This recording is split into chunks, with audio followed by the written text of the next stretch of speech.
अस्सलाम वालेकुम व्यूअर्स, कैसे हैं आप सब लोग। उम्मीद करती हूँ आप लोग खैरियत से होंगे। व्यूअर्स, आज जो टॉपिक मैं आपके सामने लेकर आई हूँ, बज़ाहिर तो ये एक बहुत सिंपल सा टॉपिक है, लेकिन इस टॉपिक के अंदर जो है एक दो चीज़ें ऐसी हैं जो मेरी रिसर्च से रिलेटेड हैं, तो वो भी मैं आपके साथ शेयर करूँगी। तो आज मैं बात करने जा रही हूँ ऑल अबाउट मरकरी, यानी कि प्लैनेट मरकरी की, जिसको कि आप अतारत भी कहते हैं, आप बुध ग्रह भी कहते हैं। तो लेट्स स्टार्ट। नाज़रीन, एस्ट्रोलॉजी के पॉइंट ऑफ व्यू से जो मरकरी प्लैनेट है उसको इमॉर्टैलिटी का स्टेटस दिया गया है। यानी कि मरकरी जो है वो इट इज़ टाइमलेस एनर्जी का नाम है, और एजलेस उसको कहा जाता है। ऑब्वियसली जिस प्लैनेट की कोई एज नहीं है तो वो इमॉर्टल है। और उसकी इमॉर्टैलिटी जो है वो इस तरह से भी देखी जा सकती है, it is the messenger of God.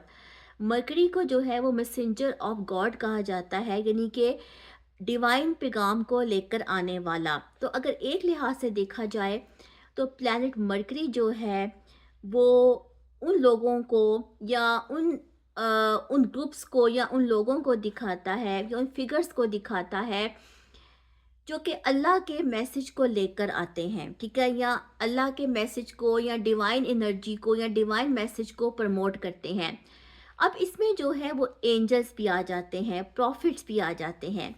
मेरी रिसर्च ये है, ये पॉइंट मैंने कहीं पढ़ा नहीं, मैं आज आपके साथ शेयर करने जा रही हूँ कि जो मरकरी प्लैनेट है वो एंजल्स को भी रिप्रेजेंट करता है, क्योंकि उसके साथ टाइमलेस एनर्जी है, out of time and out of space.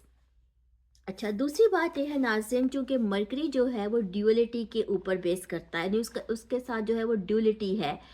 तो अगर एक तरफ जो है वो मैसेंजर ऑफ गॉड है, तो दूसरी तरफ जो है उस पर ब्राह्मण का कर्स भी है। अब आपको पता है व्यूअर्स के उसके पीछे क्या कहानी है, जो कि तारा की और मून की कहानी है। क्योंकि मरकरी जो है ये वाहिद प्लैनेट है जिसको कि इलेजिटिमेट चाइल्ड ऑफ जॉडी कहा जाता है। तो जब यहाँ पर इस किस्म की कोई वर्शन सामने आ जाती है जो कि उसकी उस प्लैनेट की एग्जिस्टेंस के साथ रिलेटेड है, तो यहाँ पे बहुत सारे क्वेश्चन मार्क आ जाते हैं। अगर मरकरी के ऊपर ब्राह्मण का कर्स है इस वजह से कि वो इलेजिटिमेट चाइल्ड ऑफ जोडिक है, तो उसको बहुत सारे ऐसे पैराए में देखा जाता है। नजरे बद, जादू, नजरे बद से होने वाले बुरे असरात, मैजिक से होने वाले बुरे असरात, इस किस्म की एनर्जीज में भी जो है वो मरकरी प्लैनेट को देखा जाता है, क्योंकि मरकरी के ऊपर जो है वो कर्स भी है, और ऐसे कर्स, ऐसी बीमारियां जो कुछ कर्स की वजह से पैदा होती हैं, ठीक है, इस ज़मन में भी जो है वो मरकरी की प्लेसमेंट जो है वो इम्पॉर्टेंट है। जैसे कि आपको पता है कि मरकरी जो है वो छठे घर का रूलर है, और छठे घर का जो ताल्लुक है ना वो मैजिक के साथ भी लिया जाता है। छठे घर के साथ आपको पता है कि किन किन चीज़ों का ताल्लुक है। आप उसको रोगों में देखते हैं, बीमारियों में देखते हैं, मुकाबले में देखते हैं, और वो मरकरी का घर है।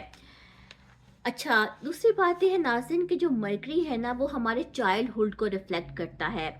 जो बचपन की जुर्रत होती है, बचपन की जो हिम्मत होती है, बचपन की जो एनर्जी होती है, उसका ताल्लुक जो है वो मरकरी प्लैनेट के साथ है।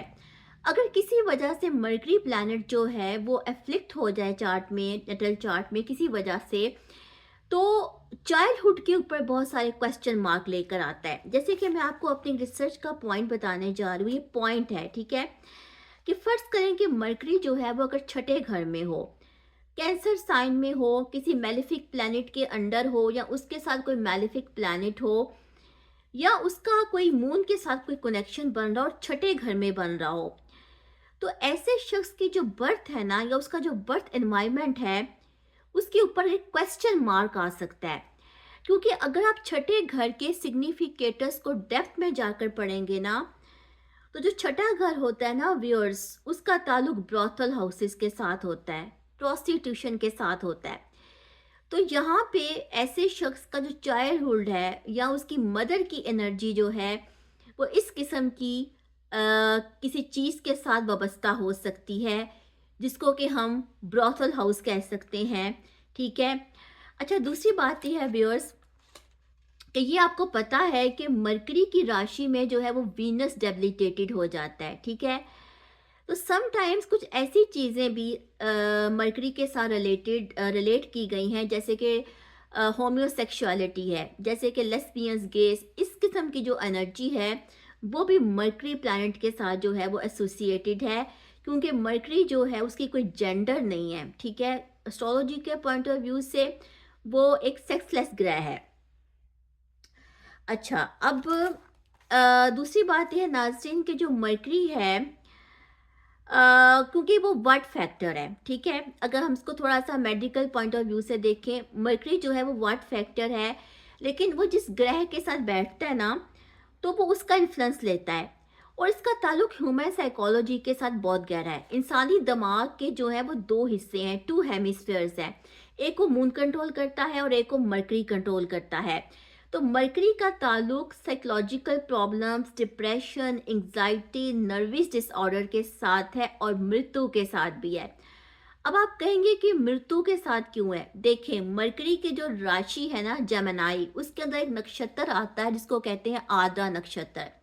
और आद्रा की इतनी इंटेंस एनर्जी है कि आद्रा को मृत्यु के साथ भी जो है वो कनेक्ट किया जाता है।